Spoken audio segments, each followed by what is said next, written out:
Buenas tardes, Diego. ¿Cómo está, doctor? Buenas tardes. ¿Qué tal se oye el audio? Está bien, doctor. Un poco con interferencia, pero se escucha bien. Se escucha pero bien, ¿no? Sí. Ok.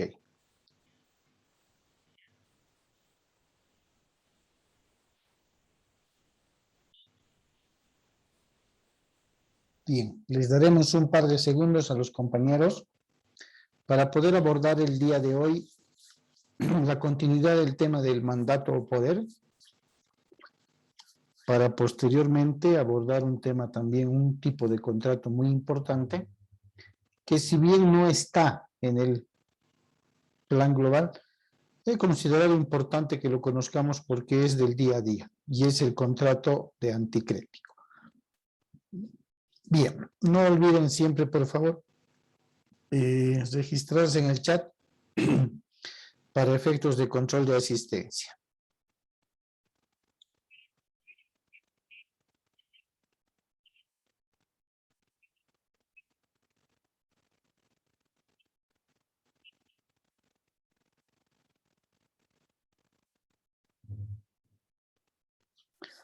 Bien, a medida que vayan registrándose los compañeros, vayamos recordando lo que vimos con respecto al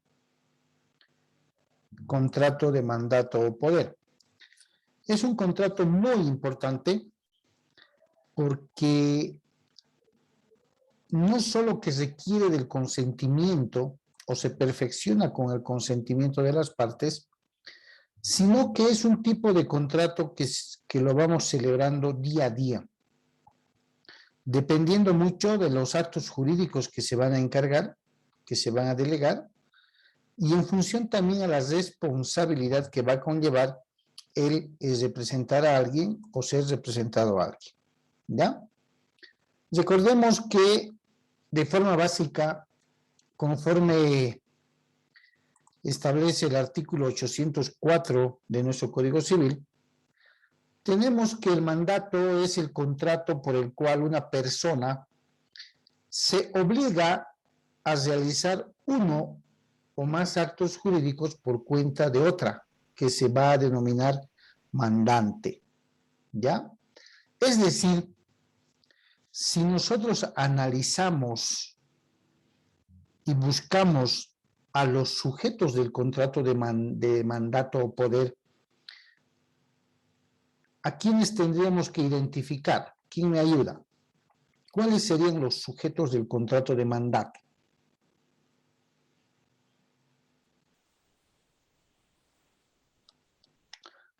En un contrato de alquiler identifico al propietario y al inquilino, o arrendador o arrendatario. En un contrato de préstamo identifico al acreedor, al deudor. En un contrato de mandato, tomando en cuenta que el mandato o por medio del mandato una persona se va a obligar a realizar actos jurídicos por cuenta de otra llamada mandante, ¿cierto? ¿Cuáles son o cuáles serían los sujetos a identificar?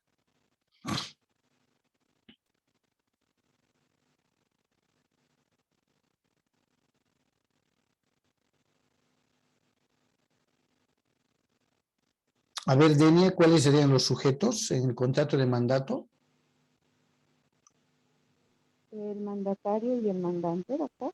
Exactamente. El mandante es quien va a delegar a otra persona, ¿no?, la realización de uno o varios actos jurídicos. Y quien va a realizar esos actos jurídicos delegados por el mandante se va a denominar mandatario. Lo que de manera más común conocemos como apoderado, ¿sí?, poder conferente, ¿cierto?, representado y representante, ¿ya?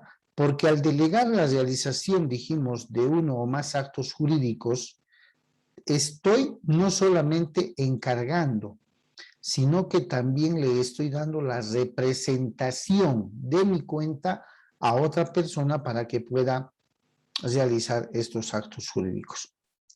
No tenemos que olvidar que el poder o mandato es un contrato dentro de la categoría o clasificación de oneroso, consensual y bilateral.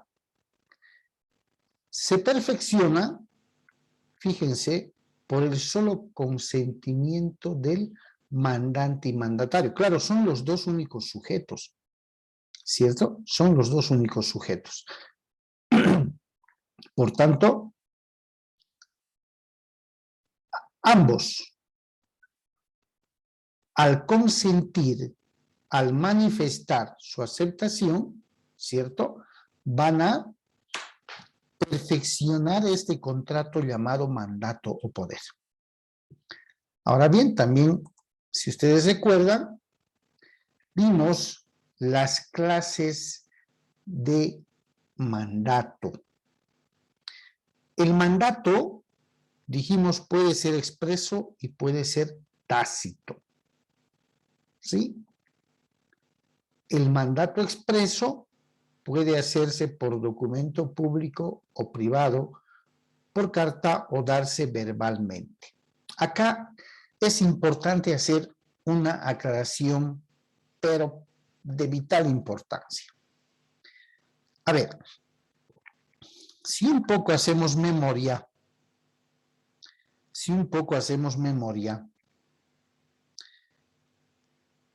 el contrato de mandato o poder estará dentro la clasificación de actos o documentos del artículo 491 o no está.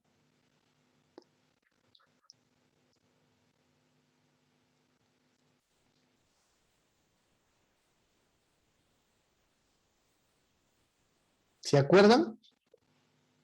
El 491 es claro cuando manifiesta y expresa o dispone que ciertos actos jurídicos o documentos sí o sí, por el requisito de la forma, deben celebrarse en documento público. Si ustedes revisan el artículo 491, chicos, y me gustaría que sea así, no van a encontrar en el artículo 491 el contrato de mandato, ¿cierto? Seguramente porque el mismo Código Civil establece que al ser el mandato expreso o tácito, está determinando claramente por cuál de las formas de documentos o actos jurídicos puede hacerse.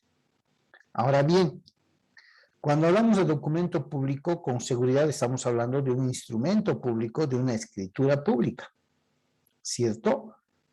Y si hablamos de escritura pública, estamos hablando de que un documento ha pasado por una fase de protocolización ante un notario de fe pública. Si hablamos de un documento privado, carta, o darse verbalmente, ¿cierto? Entre privado y carta, necesariamente estamos hablando de una carta poder, la famosa carta poder. Claro que es un documento privado. Yo, mediante una carta dirigida a una persona específica, le estoy manifestando que el portador de la presente, ¿sí?, va a realizar ciertos actos jurídicos o negocios en mi nombre. Por lo general es siempre cuando se los realiza en carta poder, es decir, documento privado, es siempre en asuntos de mera cotidianeidad, nada relevantes, nada que tenga que ver con efectos jurídicos. Recoger un trámite, recoger un recibo, algún dinero de manera esporádica, ¿cierto? O cuando habla de darse verbalmente, seguramente una llamada a la otra parte diciéndole que en representación va a ir el señor o la señorita tal y que por favor estoy autorizando que me represente y recoja lo que tenga que recoger, ¿cierto? Todo va a depender del tipo o carácter de acto que se va a celebrar. Lógicamente no puedo dar una cartita poder si quiero delegar al mandatario a que venda mi departamento, ¿cierto? Tendrá que ser un mandato o poder mucho más formal que pase por la protocolización que le haga un notario de fe público y con ello darle la formalidad y la validez legal que ese acto jurídico establece, ¿cierto? Aceptación y perfeccionamiento del mandato. ¿Qué dijimos? Que el contrato de mandato o poder se perfecciona con el consentimiento del mandatario y del mandante, ¿cierto? Excepto, dice, si se trata de actos de mera conservación y urgencia. Lo cierto es que, ¿sí? Al perfeccionarse el contrato de mandato o poder con el solo consentimiento o aceptación del mandante y mandatario, podría resultar de que la aceptación sea tácita. Y cuando hablamos de tácito, estamos hablando de que hay ciertos actos, si quieren llamarle ciertos gestos, que nos hacen presumir que la otra parte ha consentido, ha aceptado, ¿cierto? Excepto, dice, si se trata de actos de conservación o en su caso de urgencia. A ver, aceptación del mandato entre ausentes. De pronto se preguntarán, ¿y cómo es posible aceptar un mandato entre ausentes? ¿Cierto? Este tipo de mandatos, referidas a este tipo de aceptación también, se refiere más que todo, en términos muy claros, al mandato o poder que pueden dejarnos u otorgarnos nuestros clientes para seguir una determinada causa, proceso o trámite, ¿cierto? Entonces, les hago la siguiente pregunta. Estimo que todos ustedes han conocido por lo menos o han visto la suscripción o celebración de un poder.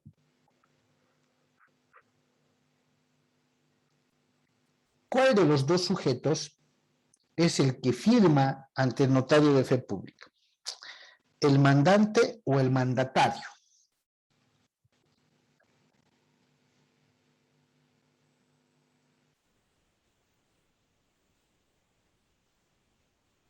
¿Quién o firman los dos? ¿Quién cree? ¿Quién ha visto alguna vez para otorgar un poder o mandato? ¿Quién es el que firma? ¿El que está otorgando el poder o el que está recibiendo el poder? El que está otorgando el poder, doctor. Ya, el que está otorgando el poder. ¿Quién más dice lo contrario, lo mismo?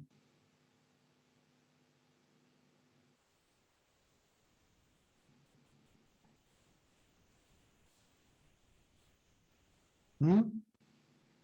Fíjense ustedes que si conforme el Código Civil establece que el mandato se perfecciona entre ausentes, lógicamente, con el consentimiento del mandante y del mandatario, ¿por qué ante el notario de fe pública, frente a una instructiva de poder, solo firma el mandante? ¿Por qué no firman los dos?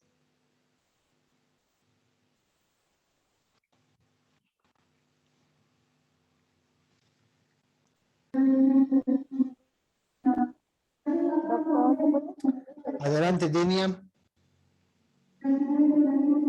Porque el mandante tiene esa facultad, se podría decir, doctor, como para representarse y realizar alguna firma o representarlo firmando alguna documentación. ¿Se podría decir, doctor? ¿Ya? Es lógico, ¿no, chicos? ¿Quién está delegando, quién está facultando a realizar uno o varios actos jurídicos a su nombre? Es el mandante, ¿cierto? Y como quiere hacerlo de manera expresa, entonces hace el documento. De ahí que solamente el mandante es quien se apersona ahora ante el juez en materia civil y firma el mandato o poder. ¿Se dan cuenta? La otra parte, al recepcionar el documento y al realizar los actos encargados en el mandato o poder, es que automáticamente consiente en la aceptación del contrato. ¿Ya? Bien. El mandato se clasifica independientemente de que sea expreso o tácito, se clasifica también en mandato especial y mandato general. ¿Ya? En la vida práctica se conoce al mandato especial también como mandato expreso o específico. Y al general le ponen el denominativo de poder amplio y general. ¿Cuál es la diferencia entre ambos? El mandato va a ser especial, ¿sí? Específico o expreso para uno o varios negocios o actos jurídicos determinados, claramente identificados, claramente precisados. Por eso es específico y expreso, lo contrario de amplio. Pero el mandato va a ser amplio, va a ser general cuando se encargue la representación en todos los negocios jurídicos del mandante. Allá donde tenga cualquier actividad que se va a personar como apoderado el mandatario en representación del mandante. Lógicamente, estas visitas, estas reuniones que se puedan generar, ¿cierto?, deben ser remuneradas, es decir, debe ser remunerado al mandatario. Por eso es que los abogados, y ustedes van a pasar por ese tema, ¿no? Cuando para un determinado proceso asumimos el rol de mandatarios o apoderados, pero además de abogados, lógicamente este servicio debe ser remunerado. ¿Ya? Debe ser remunerado.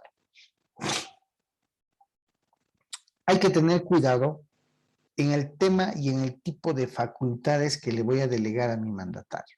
Se han presentado N veces, problemas por haber dado de manera muy confusa algunas facultades y atribuciones, donde los representantes legales o los apoderados se han tomado facultades o libertades que no les competían. ¿Ya? Entonces, vamos a determinar que un mandato va a ser especial, expreso o específico cuando se esté delegando uno o varios actos jurídicos o negocios determinados, ¿sí? Específicos. Se va a llamar mandato especial, específico o expreso. Pero cuando yo le quiero facultar al apoderado, al representante, al mandatario, las diversas actividades que en el día yo realizo, pues le voy a otorgar un poder general, un mandato general. ¿Sí? Y ese mandato general va a comprender todos los actos de administración que estuviera delegando el mandante al mandatario. ¿Ok? Bien. Eso lo habíamos visto. Mandato colectivo, como su nombre lo indica, se va a llamar mandato colectivo cuando este contrato sea pues otorgado, sea conferido por dos o más personas para realizar un mismo acto jurídico o para un negocio común. Esta clase o este tipo de mandatos obliga solidariamente a cada una de ellas, ¿sí?, con el mandatario, con todos o para todos los efectos del mandato. ¿Qué quiere decir esto? El mandato colectivo, como su nombre dice, es aquel otorgado por dos o más personas en un solo documento, en un solo acto jurídico, y para que realice la representación en algunos actos, en algunos negocios jurídicos determinados. ¿Ya? Y solo puede ser revocado por todos los que han dado el poder. Si no,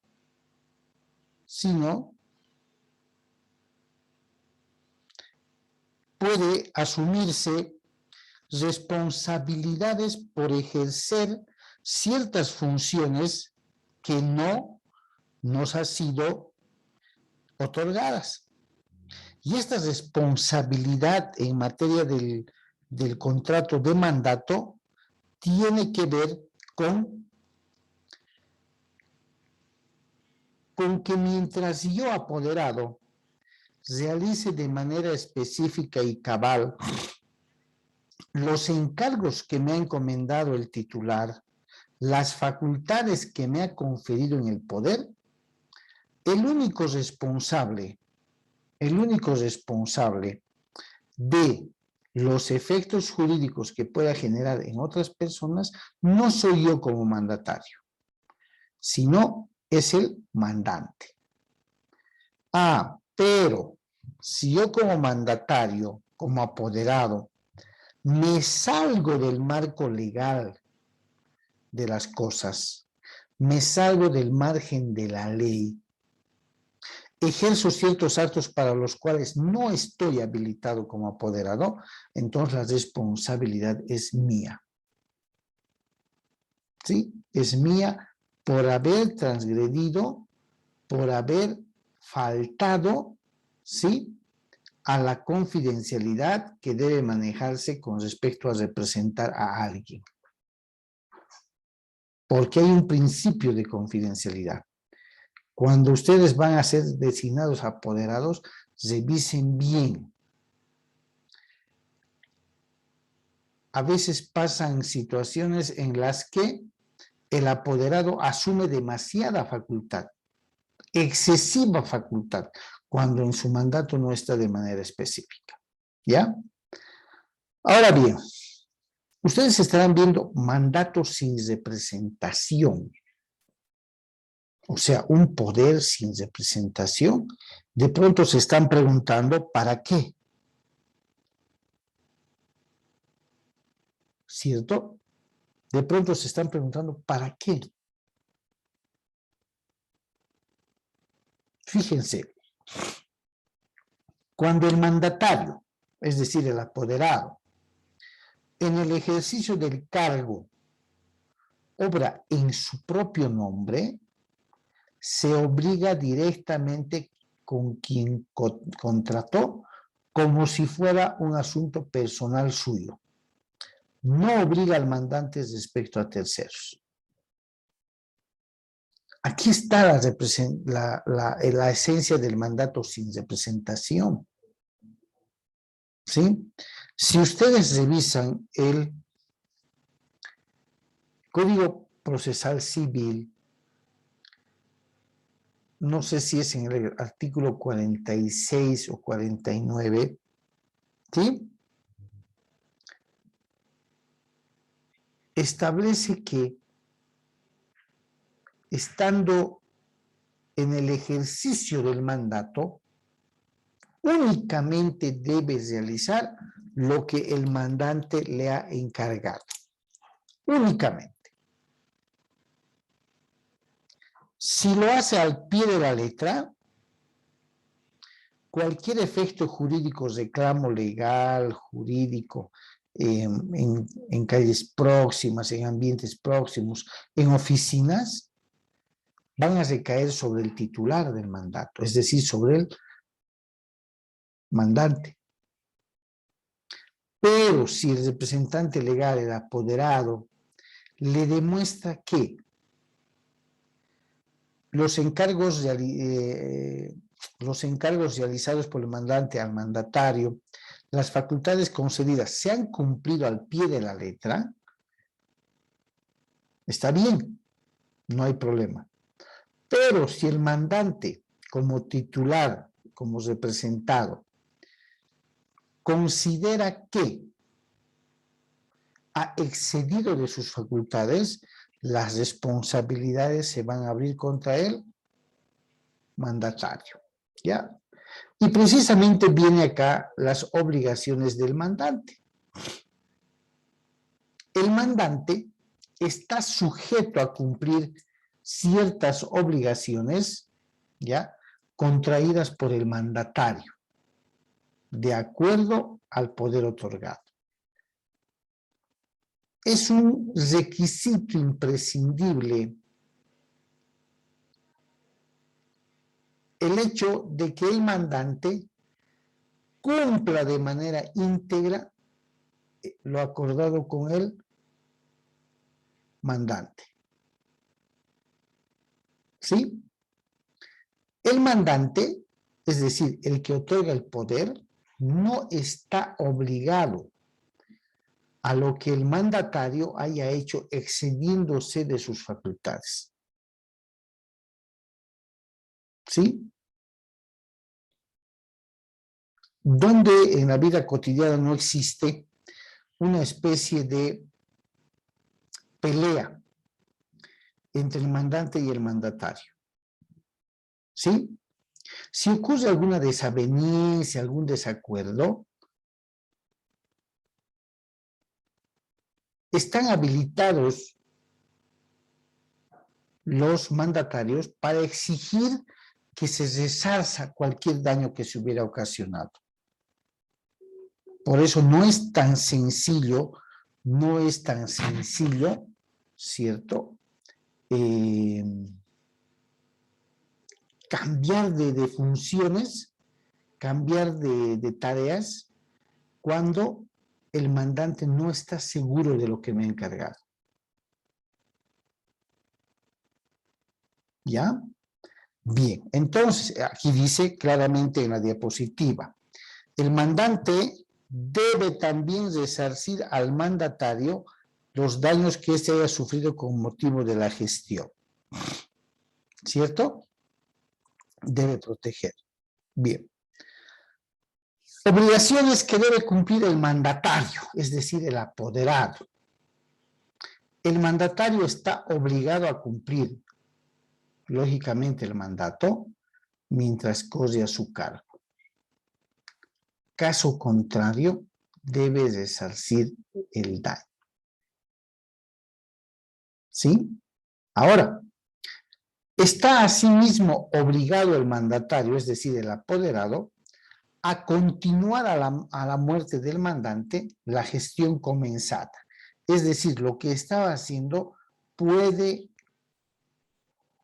condenar o puede asumir, si vale el término, continuar con ciertas actividades, aún la muerte del mandante, ¿sí?, cuando puede existir algún peligro en la administración.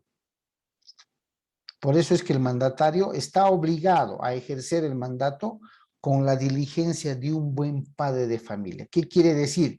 Con la responsabilidad, ¿sí?, con la responsabilidad de no perjudicar. Porque si en el ejercicio del mandato poder perjudica, hay algún inconveniente, pues tiene que estar sujeta a las denuncias que puede existir. ¿Ya? Si el mandato es gratuito, chicos, la responsabilidad por la culpa en que incurre será apreciada con menos rigor. Claro, claro, porque es una causal, ¿sí?, el hecho de que el asesor legal o el apoderado vaya y realice actos para los cuales no tiene autorización. Incluso hay casos que se han llegado a advertir de que con un poder cuya finalidad y cuyas facultades eran para tramitar el lote, resulta que el perito que hace el avalúo, ¿no?, le dice a una de las partes, en este caso al mandatario, que es el apoderado, el avalúo de un determinado monto de un cliente, de un inmueble, ¿cierto? Entonces el mandatario está obligado a que ese negocio que ha empezado de comprar, aún fallezca el mandante, lo tiene que concluir. ¿Y a nombre de quién lo va a concluir? ¿De los herederos o del fallecido? ¿Qué creen? De los herederos, doctor. Exactamente, porque ellos son quienes van a asumir la titularidad. ¿Sí? Entonces, el mandatario, el apoderado, tiene que ser consciente de que si ha salvado la situación generada por alguna equivocada actuación del mandatario, lo puede cambiar, lo puede sustituir. Puede designar el mandante un sustituto, un nuevo apoderado. Y esto se da con bastante frecuencia cuando se advierte que el apoderado que yo he nombrado o la apoderada que yo he nombrado no ha realizado las gestiones conforme habíamos pactado. ¿Sí? De ser así, ¿sí? De ser así, y además de haberse salido del margen de la norma, hay responsabilidad de contravención. ¿Y quién se hace cargo? ¿El representante o el apoderado o el que da el poder? ¿Quién se hace cargo si los actos del mandante generan alguna consecuencia jurídica? ¿El mismo operador o el propietario del inmueble? ¿Quién creen que asume la responsabilidad? Cuando El propietario del inmueble, doctor. Perdón, adelante Marisabel. El propietario, doctor, el del inmueble. Exactamente, porque es el titular, es el que ha encargado.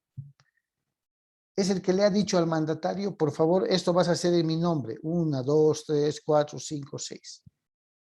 Y si ese accionar dentro de las facultades que le ha delegado el mandante son sobrepasadas arbitrariamente y el apoderado o mandatario hace más de lo que le ha facultado el titular, entonces quien va a asumir la responsabilidad ya no es el titular, ¿cierto? Es el que ha excedido sus facultades, en este caso el mandatario. Pero, reitero, si el mandatario, el apoderado, ha realizado los actos tal cual dice el poder, ahí termina su responsabilidad, porque la va a asumir el titular. ¿Ya? Bien, a ver. Vamos a ver.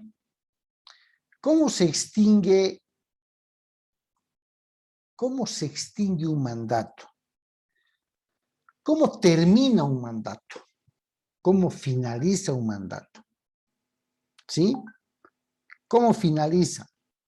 Fíjense, por vencimiento del plazo. Se puede establecer un plazo en un mandato o poder. ¿Sí? Se puede establecer. Y si en ese plazo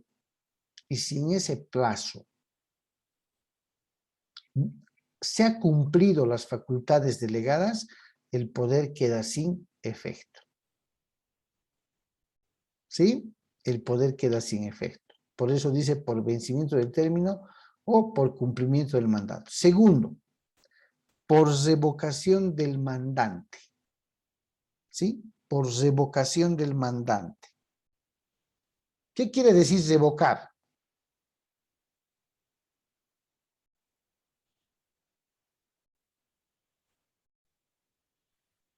¿Qué quiere ¿Cómo decir cambiar, revocar, chicos? ¿Qué? cambiar una decisión? Cambiar. dejar sin efecto, modificar, ¿cierto? ¿O no? ¿Qué quiere decir? El mandante me ha dado un poder, me ha encargado realizar ciertos actos. Por X o Z motivo, no le agrada cómo estoy haciendo las cosas, ha cambiado de parecer, ha cambiado de ideas. Puede modificar o revocar el mandato que me ha dado. Y por tanto, deja sin efecto la facultad del mandatario de seguir haciendo esos actos. Por tanto, el poder se terminó, ¿no? Concluyó, se extinguió. Por renuncia o desistimiento del mandatario o del apoderado. Claro, también, así como apoderado, puedo, por alguna circunstancia, renunciar. ¿Sí? Renunciar. ¿Ya? Por alguna situación que no amerita ser detallada, renuncio al poder. O desisto, ya no quiero. ¿Sí? Ya no quiero. Por tanto, el poder queda extinguido. ¿Listo? Queda extinguido. ¿Ok? Y finalmente, por muerte, ya sea del mandante o ya sea del mandatario. Esto es muy importante. Siempre surge la pregunta de decir, tengo este poder, pero ha fallecido el mandante. ¿Puedo continuar haciendo todo lo que me ha pedido que haga o lo que me facultó? No. No puede. ¿Por qué? Porque quien ha otorgado el poder, es decir, el mandante, ha fallecido. O ha sido declarado interdicto, o sea, incapaz. ¿Sí? Entonces, ese poder automáticamente ha quedado sin efecto. Ha quedado sin efecto. O cuando fallece el mandatario. Lógico, si fallece el mandatario, ¿quién va a realizar los actos jurídicos? ¿Cierto? ¿Quién va a realizar? Se deduce entonces que el mandato poder se ha extinguido. Sin embargo, hay una excepcionalidad.